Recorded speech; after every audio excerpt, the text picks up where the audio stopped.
Los días de Eduardo se arrastraban con la misma monotonía con la que el viento soplaba entre los árboles del patio. El reloj colgado en la pared de la cocina marcaba el tiempo con crueldad. Las agujas no giraban, marchaban. Cada tic era un recuerdo. Cada tac, un fantasma.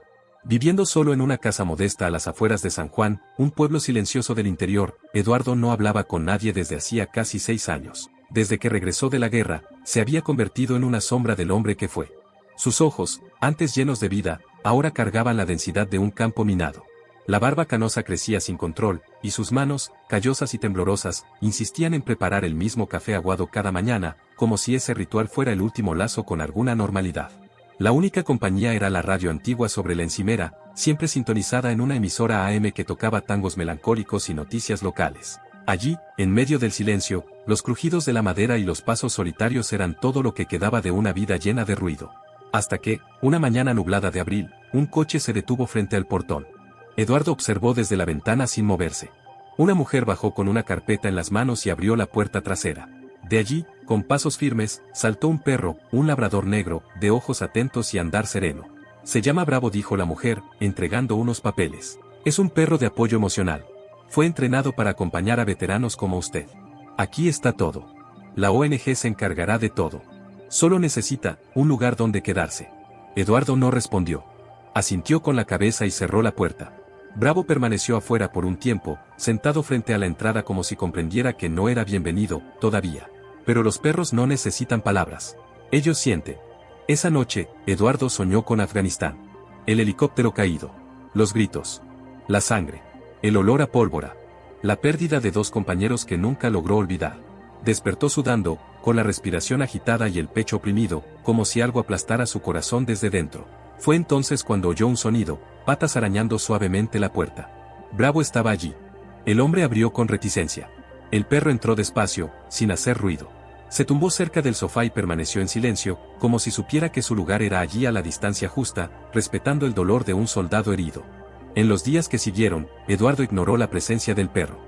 Le servía la comida en un rincón de la cocina y volvía a su mundo particular. Bravo, pacientemente, lo acompañaba. Cuando Eduardo salía a caminar por el camino de tierra de los alrededores, Bravo lo seguía, sin correa, solo observando. Cuando él se sentaba en el banco de madera frente a la casa, Bravo se echaba a sus pies, en silencio. Con el tiempo, la presencia silenciosa del perro comenzó a llenar los espacios entre los silencios. Era como si Bravo no intentara curar a Eduardo, solo le ofrecía permiso para no estar solo en su dolor. En una noche fría, el calentador se rompió. Eduardo, acostado bajo una manta gastada, tiritaba. Bravo, que dormía en el suelo, se acercó. El hombre, por primera vez, extendió la mano. Tocó la cabeza del perro, que se acostó pegado a él. Allí, sin palabras, nacía el vínculo. El tiempo parecía correr de forma distinta desde la llegada de Bravo. Eduardo, antes ahogado en la rutina amarga, ahora se veía cumpliendo pequeñas tareas con más intención. La comida de Bravo era preparada con cuidado. Las caminatas, antes solitarias, se convirtieron en parte de un ritual silencioso de sanación. Aunque no hablaba, Eduardo empezaba a contar su historia. No con palabras, sino con gestos. Al detenerse frente a los árboles quemados por el sol, murmuraba recuerdos del desierto. Al sentarse en el porche con la mirada perdida en el horizonte, revivía conversaciones con compañeros que nunca regresaron. Bravo, siempre a su lado, escuchaba. Y escuchar, en ese caso, era todo lo que necesitaba hacer. Una mañana, algo cambió. Eduardo despertó diferente. Caminó hasta el pequeño armario en el cuarto donde guardaba objetos de la guerra. Allí, cubierto de polvo, reposaba un viejo uniforme. Lo sacó despacio, pasando los dedos sobre el escudo. El olor a moho y recuerdos lo golpeó como un puñetazo en el pecho. Se sentó con Bravo al lado y habló, por primera vez. No debía haber regresado solo. Bravo lo observaba, con la cabeza levemente inclinada, atento. Como si entendiera. Las crisis de ansiedad, que antes eran frecuentes e intensas, comenzaron a disminuir. Cada noche, Bravo se acostaba cerca de la cama, y en los momentos en que Eduardo era invadido por los recuerdos, el perro colocaba suavemente su cabeza sobre el pecho de él como un ancla, trayéndolo de vuelta al presente. Sin embargo, como todo en la vida, la calma fue interrumpida por una tormenta inesperada. Una tarde, mientras caminaban por un sendero de tierra en los alrededores del pueblo, Eduardo tropezó con una raíz expuesta y cayó mal. Sintió un dolor agudo en la pierna, un crujido seco, seguido de un entumecimiento alarmante. Bravo se acercó de inmediato, olfateó su pierna y ladró con fuerza. No había nadie cerca. Sin señal en el celular. La noche comenzaba a caer, y la temperatura descendía rápidamente. Eduardo intentó levantarse, pero el dolor era insoportable. Estaba atrapado allí. Solo. No, no solo. Bravo, al darse cuenta de la gravedad de la situación, corrió por el sendero de regreso a la carretera. Eduardo, entre quejidos y sudores fríos, escuchó los ladridos a lo lejos, intensos e insistentes, como un pedido de ayuda. Pasaron casi 40 minutos de espera, hasta que un coche se detuvo en la carretera y un hombre bajó, seguido por Bravo, que lo guió hasta donde estaba Eduardo. Fue llevado al hospital con una fractura en la tibia. Nada grave, pero lo suficiente como para tener que guardar reposo durante semanas. Durante su estadía en la enfermería local, lo que más llamaba la atención de los enfermeros era el visitante de 4 patas, que esperaba todos los días en la puerta, sentado, atento, inquebrantable. Eduardo comenzó a recibir visitas. Gente del pueblo traía comida, preguntaba por él, y poco a poco, el silencio de la casa fue transformándose en voces. Y Bravo, incluso en medio de la atención de los demás, se mantenía siempre al lado de su mano, como si supiera que aún quedaba mucho por cuidar. Fue entonces cuando el médico lo llamó aparte. Señor Eduardo, nos gustaría hacer algunos exámenes más detallados. Detectamos algo en el pulmón. Puede que sea solo una sombra, pero es mejor investigarlo. La noticia cayó como una bomba silenciosa. Ese tipo de explosión que no deja rastros físicos, pero que destroza por dentro. En los días siguientes, Eduardo volvió a sumergirse en el miedo. Pero esta vez, había alguien a su lado. Bravo lo sentía. Estaba más cerca, más presente, como si pudiera olfatear lo que ni siquiera la medicina sabía con certeza. Y cuando Eduardo, con los ojos llenos de lágrimas, dijo en voz baja: si yo me voy, ¿quién va a cuidar de ti? Bravo solo apoyó el hocico en su mano y se quedó allí, inmóvil. Como si dijera: estoy contigo hasta el final. El resultado llegó en un sobre pequeño, sellado, como si quisiera esconder la gravedad de su contenido. Eduardo se sentó en el porche con Bravo a su lado. El sobre descansaba en sus manos, pesado como plomo. El cielo de esa tarde estaba nublado, casi en silencio, como si hasta el viento esperara lo que estaba por venir. Lo abrió. Leyó despacio. Primero una línea, luego otra. Y al llegar al diagnóstico final, el mundo pareció detenerse. Cáncer. Avanzado. Pulmón derecho. Metástasis en etapa inicial. Durante algunos minutos, no hubo aire. No hubo sonido. Solo Bravo, echado a sus pies, lo miraba con esa misma mirada de siempre, firme, presente, entero. ¿Entonces así es? ¿Después de todo lo que enfrenté, aquí termina? El viento sopló suavemente. Bravo se acercó, apoyó el hocico en su pierna y soltó un suspiro largo, profundo. Como diciendo que no, aún no era el final.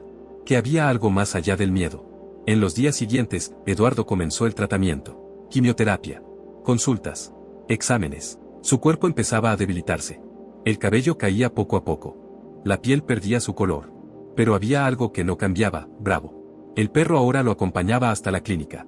Se sentaba a su lado durante las sesiones, muchas veces echándose sobre los pies de Eduardo, calentándolo en silencio.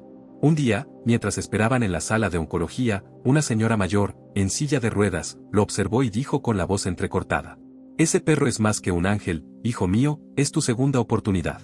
Eduardo sonrió débilmente. Y por primera vez, sintió que tal vez ella tenía razón. Pero el momento más impactante aún estaba por llegar. Era una mañana fría, cielo gris, casi sin luz. Eduardo estaba particularmente débil ese día. Bravo lo notó. Mientras caminaban hacia la clínica, Eduardo tropezó en la acera. Cayó de rodillas. Tosió con fuerza. Un hilo de sangre corrió por sus labios. La gente corrió para ayudar, pero fue Bravo quien actuó primero. Se colocó debajo de Eduardo, como si ofreciera su propio cuerpo para sostenerlo. Con esfuerzo, Eduardo se apoyó en él y logró mantenerse en pie hasta que alguien vino a ayudar por completo. La escena fue fotografiada por una enfermera que estaba cerca. Días después, la imagen se volvió viral. La fotografía mostraba a Eduardo arrodillado, exhausto, y a Bravo, erguido, firme, con la mirada dirigida al cielo. El pie de foto era simple: el perro que sostiene a su mano en los momentos más difíciles. El país se conmovió. Programas de televisión comenzaron a buscarlos. Les ofrecieron entrevistas, pero Eduardo rechazaba la mayoría. Decía que no necesitaba fama. Que Bravo ya hacía por él más de lo que el mundo entero podría hacer jamás. Fue durante ese periodo que algo extraordinario sucedió. Durante una de las sesiones de terapia, invitaron a Eduardo a hablar con un grupo de veteranos más jóvenes, recién llegados del extranjero. Al principio, dudó. No sabía si tenía algo que decir. Pero Bravo lo animó. Con su acostumbrado silencio, se sentó a su lado frente a la pequeña audiencia de soldados marcados por la guerra. Eduardo respiró hondo. Miró al perro. Y comenzó a hablar. No habló solo de bombas, disparos y pérdidas. Habló del vacío después del uniforme. De las noches en vela. Del dolor que no tenía nombre. Y, finalmente, Habló del día en que Bravo llegó. La sala, antes llena de sombras, se iluminó con miradas llenas de lágrimas. Uno de los jóvenes soldados se levantó y dijo: yo pensaba en rendirme. Pero después de escucharlo, quizás solo necesito un Bravo en mi vida también. En ese momento, Eduardo lo entendió. Lo que él y Bravo habían construido no era solo un vínculo. Era un faro. Un camino posible para otros que caminaban en la oscuridad. Y allí, en ese instante, el veterano herido y el perro de servicio se convirtieron en algo más que sobrevivientes. Se convirtieron en símbolo. Los años pasaron. Bravo, ya canoso, caminaba con pasos más lentos. Su hocico, antes negro, ahora mostraba manchas blancas como la nieve, y sus ojos, aunque aún atentos, llevaban un brillo cansado. Eduardo también caminaba despacio, pero algo en su expresión había cambiado. El dolor que lo consumía ya no era tan presente. En su lugar, había aceptación. Y más allá de eso, había paz. El tratamiento contra el cáncer había surtido efecto. El tumor no desapareció, pero se estancó. Eduardo vivía bajo vigilancia médica, pero con un nuevo sentido de propósito. La enfermedad ya no era un castigo, sino un recordatorio diario de que cada mañana era un regalo y que había algo más grande que el dolor, el amor compartido con Bravo. Juntos, se habían convertido en voces activas en programas de apoyo a veteranos. Dieron charlas, participaron en proyectos de reintegración social, inspiraron leyes que facilitaban la adopción de perros de servicio por exmilitares. Por donde pasaban, dejaban huellas de emoción. Pero la vida, como siempre, seguía su curso. Fue en una tarde de otoño, con hojas secas cubriendo el patio de la pequeña casa donde vivían, que Eduardo lo notó. Bravo ya no podía subir los escalones del porche. Respiraba con dificultad. Dormía más de lo normal. El veterinario lo confirmó, el corazón de Bravo estaba débil. Vejez. Sin dolor, pero irreversible. Esa noche, Eduardo se sentó con él bajo el cielo estrellado. Pasó los dedos por el pelaje ya ralo de Bravo y dijo con la voz entrecortada: tú me salvaste, compañero. Más de una vez. Ahora, soy yo quien promete llevarte en el corazón, a donde sea que vaya. Bravo, como si entendiera, levantó lentamente la cabeza y lamió su mano. Luego se recostó de nuevo, con un suspiro largo, tranquilo. Y durmió. A la mañana siguiente, Bravo partió. Sin sufrimiento. Sin ruido. Solo silencio y paz. Eduardo lo enterró en el jardín, bajo el árbol favorito de ambos. Colocó una pequeña cruz de madera, con una placa que decía: Bravo más que un perro. Mi hermano de guerra. Mi ángel en la tierra. Durante días, el vacío fue profundo. La casa parecía demasiado grande, demasiado silenciosa. Pero Eduardo lo sabía, Bravo no se había ido. Se había transformado en memoria viva. En presencia constante. Meses después, Eduardo regresó a la clínica donde tantos veteranos comenzaban sus difíciles jornadas. Llevaba consigo algo especial, un cachorro, donado por un refugio. Su intención era entregárselo a un soldado que necesitara compañía. Pero al entrar en la sala, se dio cuenta de que todas las miradas estaban puestas en él. El coordinador del proyecto se acercó con un sobre. Dentro, había un certificado. Eduardo, basándonos en tu historia y en todo lo que tú y Bravo hicieron, queremos que seas oficialmente embajador del Programa Nacional de Perros de Servicio para Veteranos. Bravo vive en cada paso que damos. Y tú también. Eduardo cerró los ojos. Un nudo en la garganta, pero también una sonrisa. Miró al cachorro, que lo observaba curioso, con los mismos ojos atentos de Bravo, y dijo en voz baja: vamos a hacer esto juntos, pequeño. Por él. Por todos nosotros. Y así, la historia continuaba. Ya no como sobreviviente. Ya no como alguien perdido tras la guerra. Sino como símbolo de que la sanación no viene solo de los medicamentos, viene del amor. De la conexión verdadera. Y, a veces, viene en cuatro patas, con una mirada firme y una lealtad que vence incluso al tiempo. Si tienes o tuviste un perro que marcó tu vida, cuéntanos tu historia en los comentarios. Mantengamos vivas esas memorias que transforman el dolor en amor y nos recuerdan que, incluso en los días más oscuros, nunca estamos solos.